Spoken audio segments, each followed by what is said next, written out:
sisi timur Danau Batur Kabupaten Bangli, Bali, terdapat desa Trunyan yang terkenal dengan tradisi pemakaman uniknya yang sangat menyeramkan. Benar-benar tak biasa.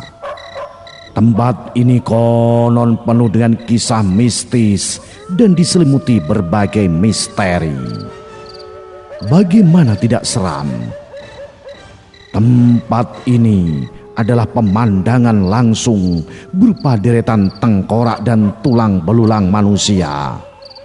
Lebih mengerikan lagi, kita bisa melihat mayat-mayat tergeletak begitu saja di sekitarnya. Tempat inilah yang terkenal sebagai kuburan Trunyan, di mana mayat-mayat digeletakkan begitu saja tanpa melalui proses penguburan yang sewajarnya. Siapa yang tak bergidik menyaksikan pemandangan ini? Konon itulah tradisi desa Trunyan yang paling terkenal dan bahkan menjadi gambaran yang paling identik dengan tempat ini.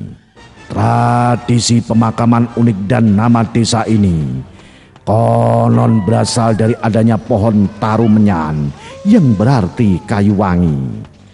Pohon tarumenyan yang tumbuh di desa ini disebutkan telah berusia sekitar 11 abad dan tetap tumbuh dengan baik. Mitosnya, wanginya pohon tarumenyan yang sangat semerbak ini bahkan dapat tercium hingga ke wilayah Pulau Jawa bagian tengah. Bahkan karena tertarik dengan wangi ini, 4 bersaudara dari keraton Surakarta yang terdiri dari 3 laki-laki dan 1 perempuan terhipnotis dan berusaha menemukan sumbernya. Singkat cerita, sang kakak sulung menemukan tempat itu dan terpikat oleh kecantikan Dewi penunggu pohon tarumenyan dan menikahinya. Kemudian di tempat itu berdiri sebuah kerajaan kecil dan sang raja yang ingin melindungi wangi pohon itu memerintahkan warganya untuk meletakkan mayat di bawahnya. Dengan cara itu, wangi pohon tarumenyan bisa dihilangkan sehingga takkan diketahui oleh orang-orang di luar. Pohon itu pula lah yang membuat mayat-mayat yang diletakkan di bawahnya tak mengeluarkan bau busuk meskipun telah mati cukup lama. Kuburan Trunyan, begitulah nama sebenarnya dari tempat ini. Kita yang datang ke sana bisa menemukan desa mistis ini di kawasan Kintamani yang juga merupakan salah satu desa tertua di Pulau Dewata, Bali. Dengan keunikan tradisi serta berbagai misteri mistis yang menyelimutinya, tempat ini dianggap sebagai tempat wisata horor terbaik di Bali, bahkan di Indonesia.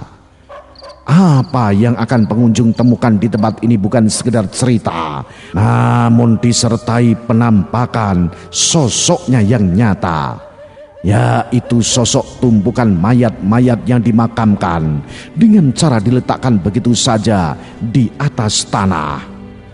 Mayat-mayat yang diletakkan di permukaan itu ajaibnya tak menimbulkan bau busuk karena baunya telah diserap oleh pohon Trunyan. Sesuai tradisi, mayat yang baru meninggal akan dimakamkan di salah satu makam berupa pagar anyaman bambu yang ditancapkan ke tanah yang disebut ancak. Meskipun namanya pemakaman, namun tak semua orang bisa mendapatkan mapasah atau disemayamkan di kuburan Trunyan. Karena hanya ada 11 ruang mapasah untuk 11 jenazah, maka ada syarat yang harus dipenuhi bagi jenazah bila ingin disemayamkan di tempat ini.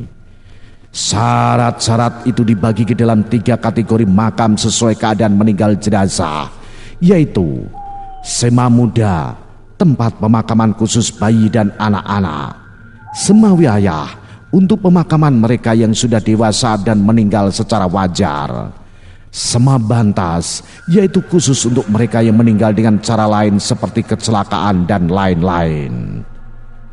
Bicara asal-usul penguburan ala mapasah ini, konon juga bermula dari perintah Ratu Sakti Pancering Jagat saat masih menjadi raja di Trunyan dahulu. Sengaja diniatkan untuk mengurangi dampak harum pohon Tarumenyan yang menyebar kemana-mana. Cara pemakaman orang Trunyan sebenarnya ada dua macam. Pertama, diletakkan di atas tanah di bawah udara terbuka atau kubur angin. Kedua, masyarakat Trunyan juga mengenal pemakaman dengan cara dikebumikan atau kubur tanah. Istilah mepasah sendiri sebetulnya bukan berasal dari pemberian nama oleh masyarakat Trunyan sendiri.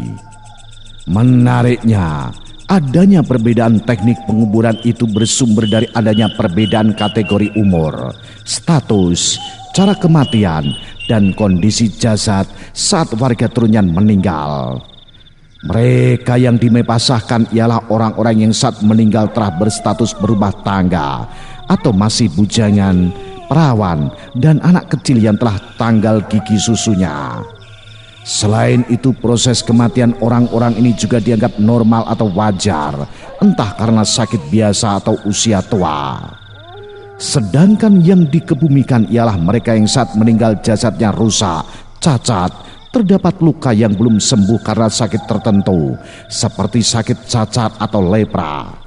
Selain itu juga bagi orang-orang yang proses kematiannya dianggap tidak wajar seperti dibunuh atau bunuh diri. Maka konon di Trunyan terdapat 3 kategori pemakaman, yaitu Semawaya, Simanguda, dan Semabantas. Pada lokasi Semawaya, tempat ini dikhususkan bagi orang-orang yang termasuk pada kategori kubur angin atau mepasah, berada di sebelah utara desa Induk Belongan Trunyan. Naik sampan kecil dibutuhkan waktu 10 menit menuju lokasi pemakaman Semawaya. Tempat pemakaman di Semawaya hanya terdiri dari 7 petak saja. Artinya, setiap ada penduduk Trunyan meninggal dan hendak dimakamkan secara kubur angin, maka akan dipilihlah petak yang jenazahnya sudah paling tua diletakkan di sana. Setelah dilakukan sembahyang untuk memohon izin kepada penghuni lama dan semua tulang belulang penghuni lama telah disingkirkan ke samping luar petak, maka barulah jenazah baru itu akan ditempatkan di petak kosong itu. Sedangkan di lokasi Semabantas, tempat ini dipergunakan bagi orang-orang yang pemakamannya dilakukan dengan cara kubur tanah. Awalnya lokasinya terletak di perbatasan Belongan Cimelandung dan Desa Abang. Namun dalam perkembangan kemudian kompleks pemakaman itu diperluas ke Tempek Puseh, tepatnya di sebelah tenggara Desa Induk Trunyan. Di sana juga dibuat sebuah Semabantas baru. Lain lagi peruntukan di Semanguda. Tempat ini ialah pemakaman khusus bagi orang-orang yang berstatus belum menikah dan anak-anak Magetos. Mereka semua dimakamkan secara mepasah. Namun di sini juga jadi tempat penguburan bagi anak-anak bayi yang belum memasuki fase Magetos dan dimakamkan dengan cara kubur tanah. Lokasi komplek pemakaman terbilang susah dicapai karena pantainya curam, berada di antara desa Induk Belongan Trunyan dan lokasi kompleks makam Semawaya. Orang Hindu Trunyan sendiri memiliki 2 upacara kematian, ngutang mayit dan ngaben atau pengabenan. Bagi mereka, ritual ngutang mayit saja belumlah cukup. Pasalnya, jiwa atau roh si mati belum dapat dibebaskan sepenuhnya dari ikatan badan kasarnya. Si mati belum bisa menuju ke dalam atau dunia orang mati untuk dari sana reinkarnasi dan terlahir kembali di Trunyan. Oleh karena itu kewajiban bagi keluarga ialah melakukan upacara kematian atau penyucian tahap kedua bagi mereka yang telah meninggal. Menurut keyakinan eskatologis Hindu Trunyan, bagi orang-orang yang dimakamkan di Semanguda, maka keluarga yang ditinggalkan tidak perlu mengadakan upacara ngaben. Orang-orang yang belum menikah, bujangan, atau perawan dan anak-anak kecil yang telah masuk fase Magetos maupun belum dianggap masih suci. Mereka bisa serta-merta kembali ke kawah atau surga tanpa harus disucikan kembali melalui ngaben. Mereka ialah golongan yang disayangi Ratu Sakti Pancering Jagat, sehingga tidak perlu mengalami reinkarnasi lagi ke bumi atau Trunyan. Lain halnya mereka yang dimakamkan di Semawayah, sekalipun orang-orang ini meninggal secara wajar seperti usia tua dan dimepasahkan, namun karena pernah menikah mereka tidak bisa langsung kembali ke surga. Jiwa atau ruh mereka itu harus bergentayangan terlebih dahulu di sekitar desa hingga upacara penyucian kembali melalui pengabdian dilakukan. Setelah ritual ini selesai, barulah ia boleh masuk ke dalam atau dunia orang mati. Kemudian dari sanalah ia bisa merintis kembali sebagai manusia melalui tubuh anak keturunan mereka yang dalam satu genus kerabat.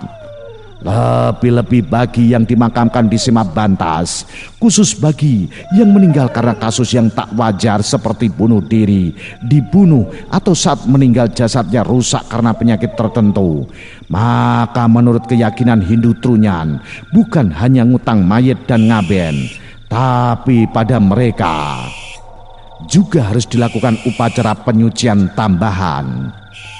Jikalau ritual itu tidak dilakukan, jiwa atau ruh mereka akan selalu gentayangan di tempat-tempat kotor seperti di lokasi buang hajat, mengganggu sanak kerabat untuk mengingatkan bahwa kewajiban yang hidup kepada yang sanak kerabat yang mati belum selesai. Jiwa atau ruh yang frustasi sehingga menjadi jahat inilah, seturut keyakinan orang Trunyan, disebut hantu. Sasih Jyesta, yaitu bulan ke-11 menurut kalender Bali, ialah satu-satunya momentum waktu di sepanjang setahun di mana ritual ini boleh dilakukan, seperti pada upacara ngutang mayit, ritual ngaben atau pengabenan, juga sepenuhnya urusan kaum laki-laki. Kaum perempuan hanya mengerjakan pekerjaan sampingan atau hal-hal kecil saja. Bahkan pekerjaan memasak sesajen untuk sembahyang yang utama juga dilakukan kaum pria. Untuk keperluan ritual pengabenan, dibuatlah lambang-lambang jenazah, disebut prerai. Ialah semacam representasi simbolik dari mereka yang hendak diabenkan. Bentuknya ialah boneka terbuat dari kayu cendana dan boneka terbuat daun lontar. Selain itu juga dibuat alat pengangkutnya yang disebut wadah, berbentuk sebuah bangunan bertingkat 2, diberi hiasan atau simbol kepala raksasa yang disebut boma. Prerai dari kayu cendana diletakkan pada wadah bagian tingkat atas, prerai dari daun lontar diletakkan pada wadah di bagian bawah. Setelah melalui serangkaian ritual panjang sebagaimana pada sesi ritual ngutang mayit, maka prerai berbahan kayu cendana ini kemudian dibawa menuju ke Semawayah. Di sana prerai ini juga dimepasahkan, yang bermakna dia yang diabenkan ini telah dimakamkan kembali untuk kedua kalinya. Sedangkan prerai berbahan daun lontar dibawa pulang oleh keluarga masing-masing. Prerai ini kemudian diletakkan di bagian ruangan rumah yang disebut amben tengah untuk selalu didoakan di sana selama setahun. Berbeda dari masyarakat Hindu Bali pada umumnya, setelah upacara pemakaman kedua ini katakanlah selesai, maka wadahnya itu tidaklah dibakar melainkan lantas ditenggelamkan ke Danau Batur. Itulah cerita singkat tentang misteri pekuburan Trunyan Bali. Salam Jimatres, salam misteri. Au.